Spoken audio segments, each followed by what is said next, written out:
it's Danny with Seek Inward, where on Mondays I sit down and I talk about a mental health topic and I do my makeup at the same time.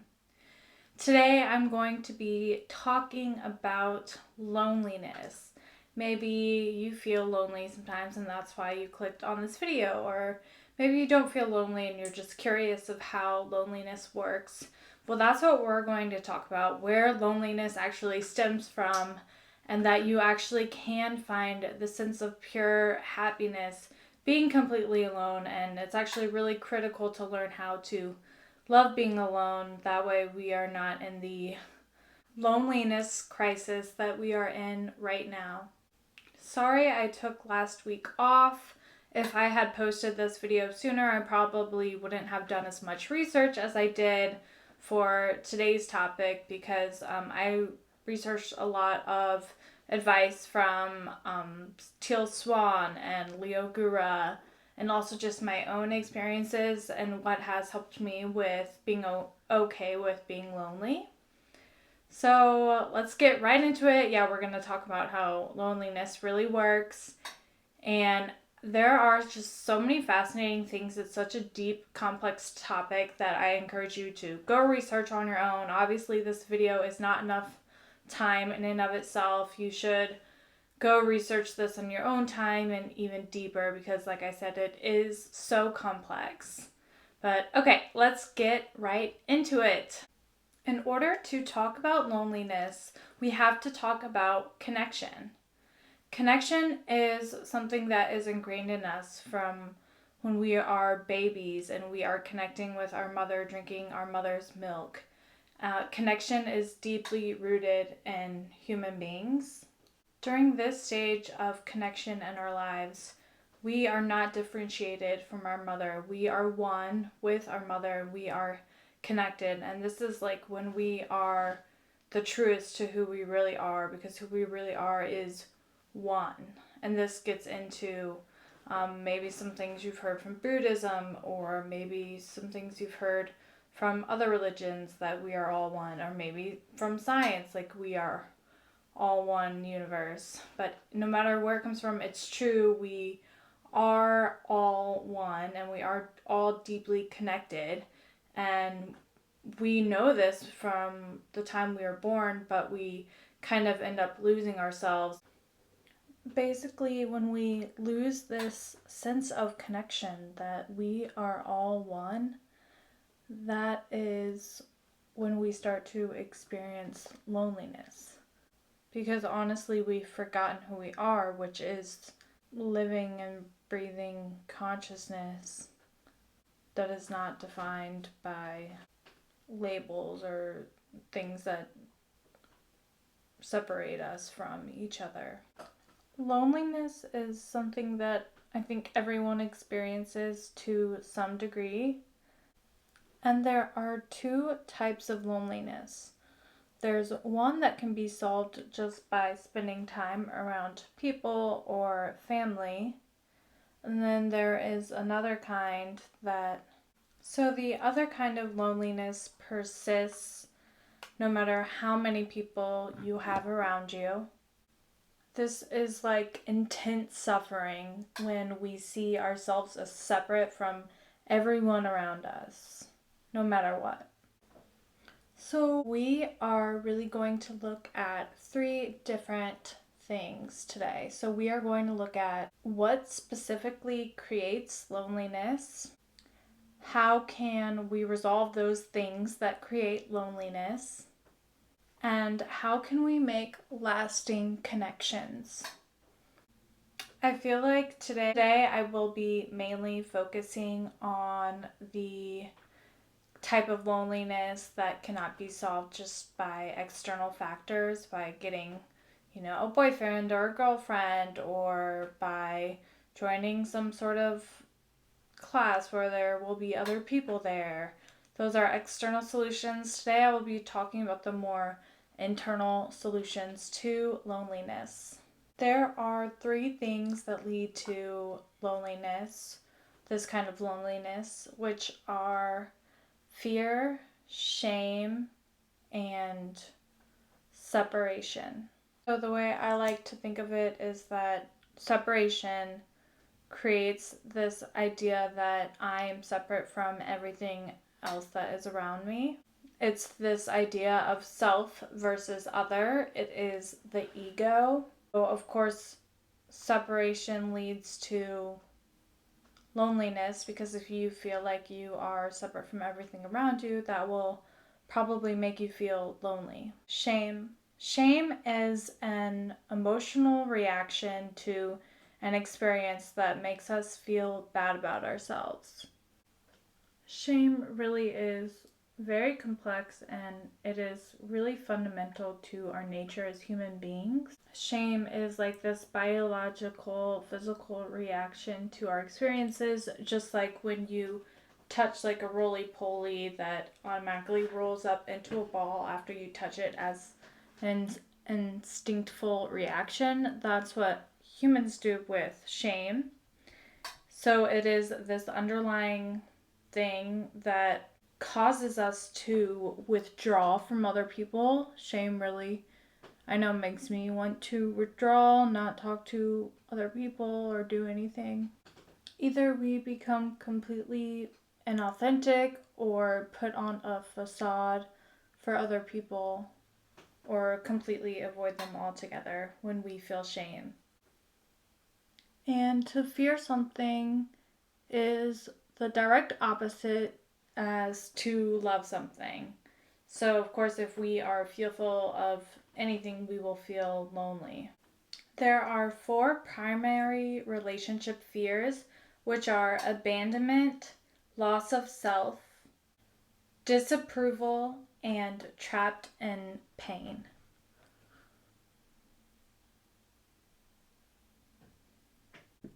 A cool insight that I had while researching loneliness was that you cannot fear something that you have not experienced before, which I was like, whoa, that hits so hard, because a lot of the times when I am fearful, it's because it's happened to me before, like I don't want it to happen again, so I'm worried about that.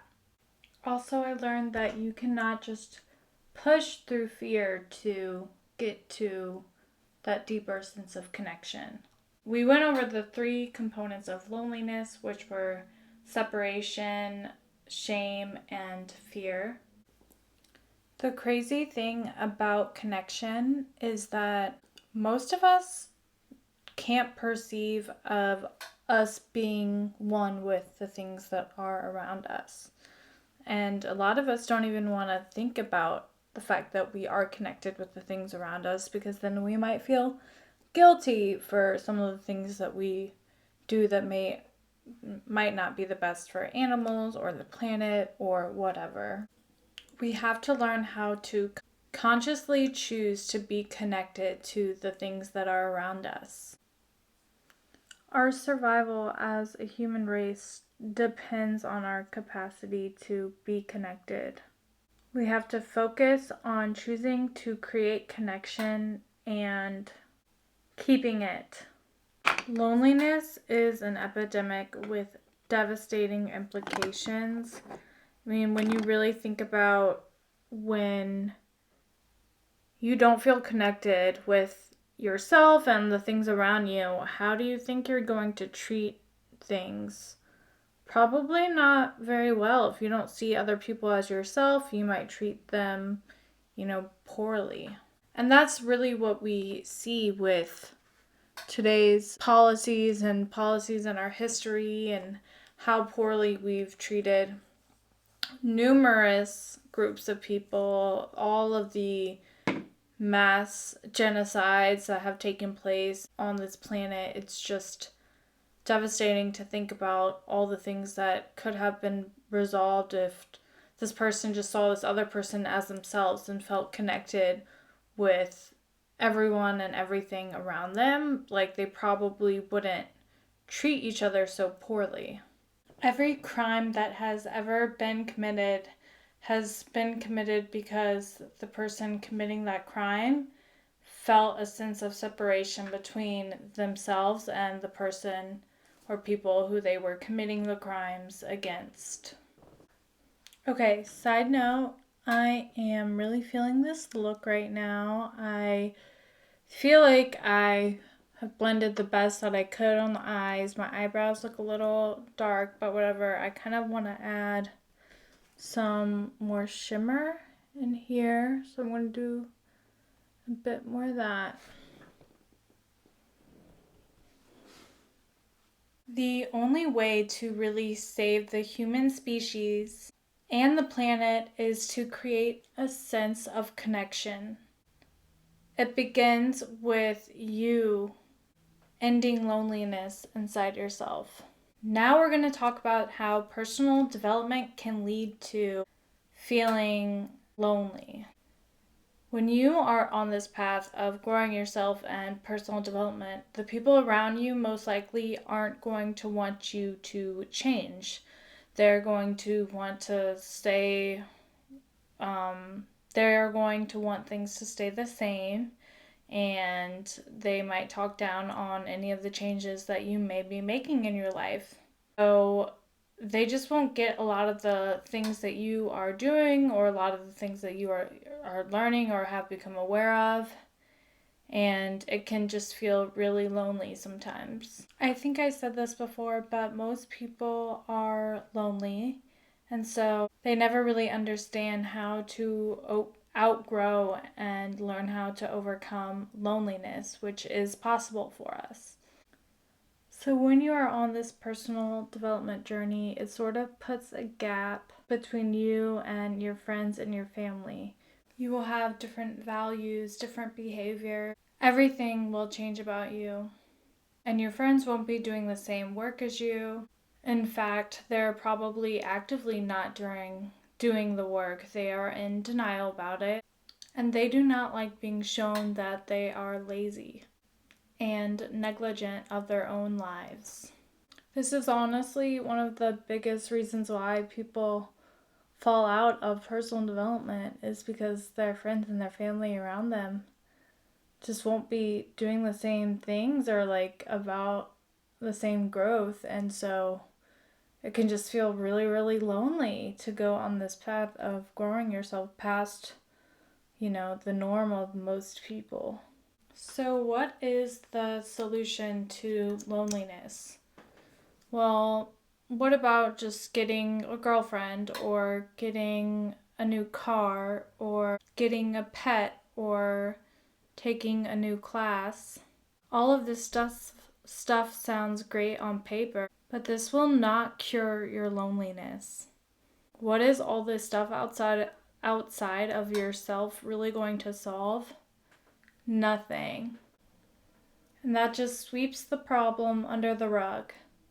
Real growth requires turning inwards or seeking inwards. That's why I started Seek Inward, was because I realized that nothing outside of yourself is going to solve any real problems or get to the real root cause of your problems. Most people are oriented outward and seeking for external things to solve their problems, which is why they are not getting the results that really fulfill them. If you're going to be a leader or a hero or a visionary, then you must face this issue of loneliness. Actually really face it. I mean, don't lie to yourself, because most likely you are avoiding it and don't even realize you're doing it. The hard part is that there aren't a lot of, maps out there on how to do this turning inwards or seeking inward stuff, and it can be really challenging. It's always really important to get over the first initial hump of turning inwards, because it can be really difficult and overwhelming to do at first. When you think about it, you are facing your inner demons. So honestly, who really wants to face those? It can be really hard to do that.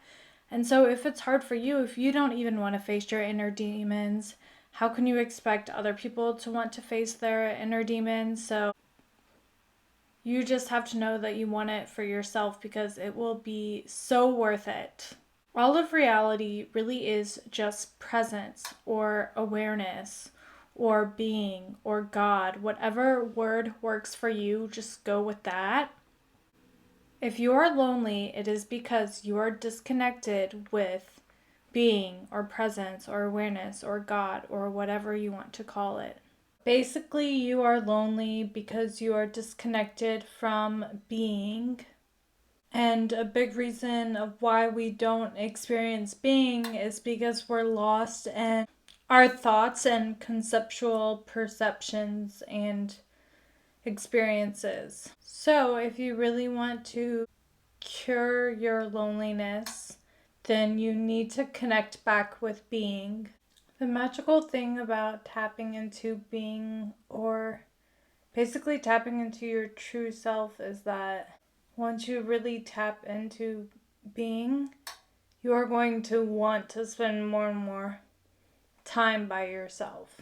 So loneliness won't even be like a factor anymore.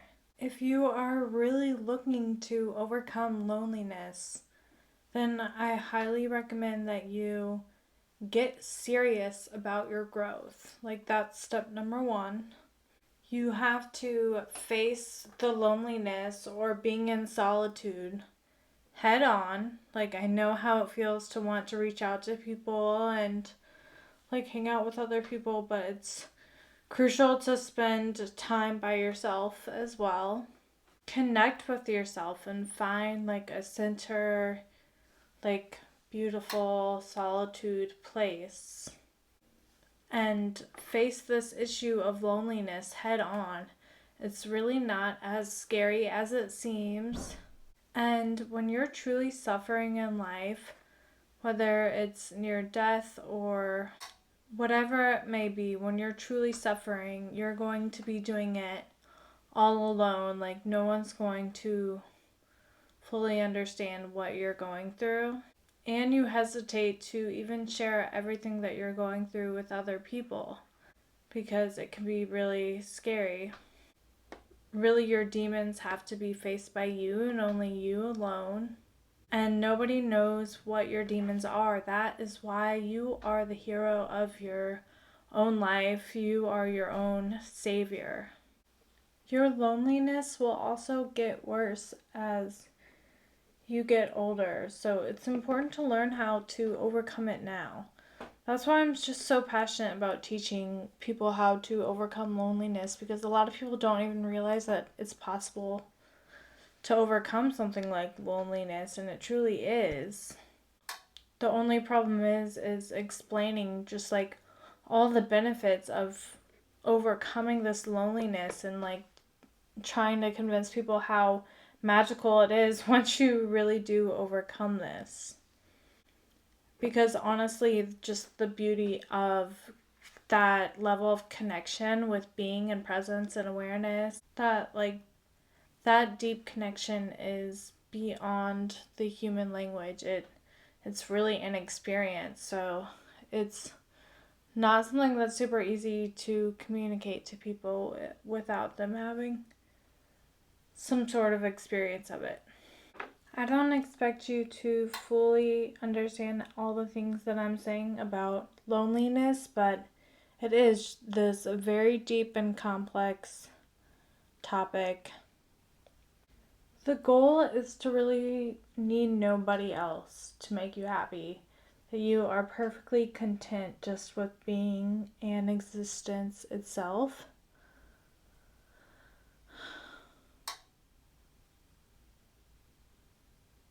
Of course, you will still like interact with other people, but that will just be icing on the cake of life. So, to overcome loneliness, you really need to commit to the path of personal development. Take this on as your mission in life. This should be the core of your life, and do whatever you gotta do to make that shift.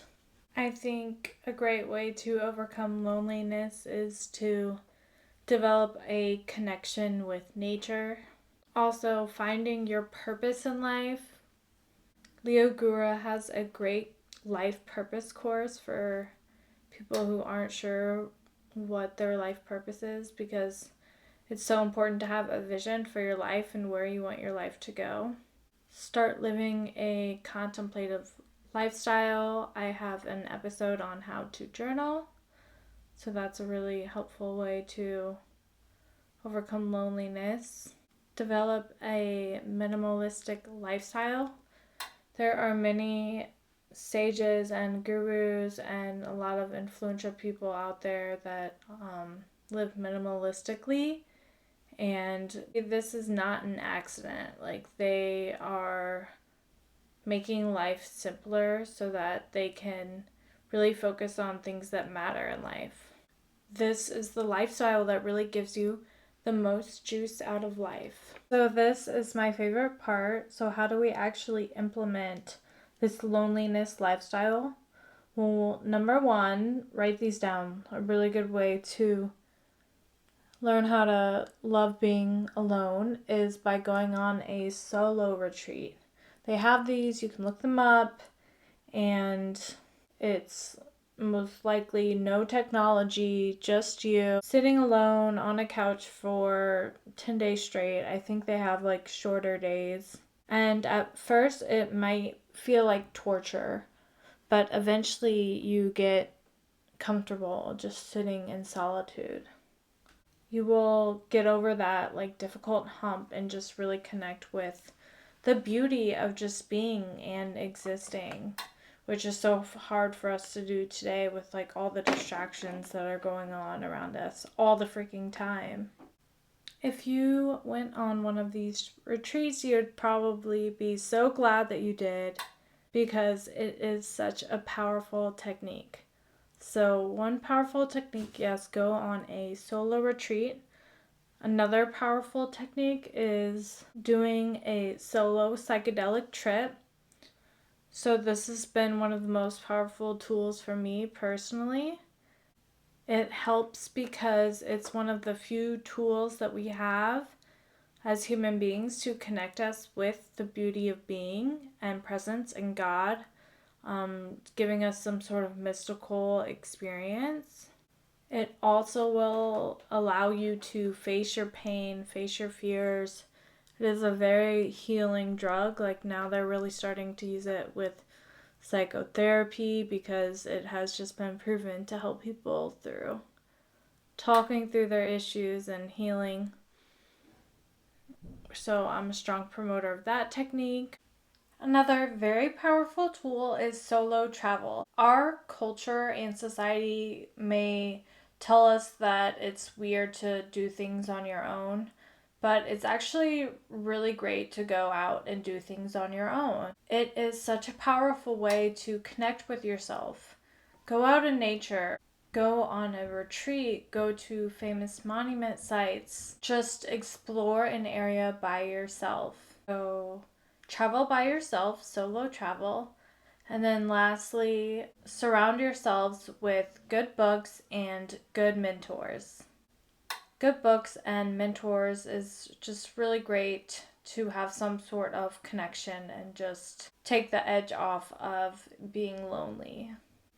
I think that it is so important to play into those moments of loneliness. I have a playlist called Detox playlist that I love just turning on when I just feel like there's so much noise from the outside world and I just need to compress and connect with myself. Really try to learn to love being alone, because all that other stuff is just distracting you from learning how to love just being alone and existing. Do not fall into the trap of just becoming more socially active when you start to feel lonely. Remember, your number one priority is cultivating a deep connection with yourself, and friendships and all that other stuff is secondary. Remember, you are the hero in your own journey, and you will feel lost or depressed or hopeless at times. And maybe you even envy other people and their spouses. But remind yourself that you are doing something great here. You are finding your authentic self. You're really growing yourself. You're facing all of your inner demons. And just keep reminding yourself of that whenever you start to feel discouraged. envision how great this facing your inner demons, facing your inner being is going to help you. When you find your authentic being, then connecting with other people authentically will just come more easily to you. That is all I had for today. If you found this video to be helpful at all for possibly some tips and techniques on how to kind of have more awareness surrounding your loneliness and maybe some great action steps that you could take to start facing your loneliness today. I know I'm going to try to go on a retreat here shortly. I try to do that consistently. It really is worth every single penny. I know sometimes those things can feel a little bit expensive, but they are always so worth it. And I appreciate anyone for listening this long. Please comment below your experience with loneliness, what helped you. I'm all about sharing the great tips and techniques. Love you guys, and until next time, bye and stay safe.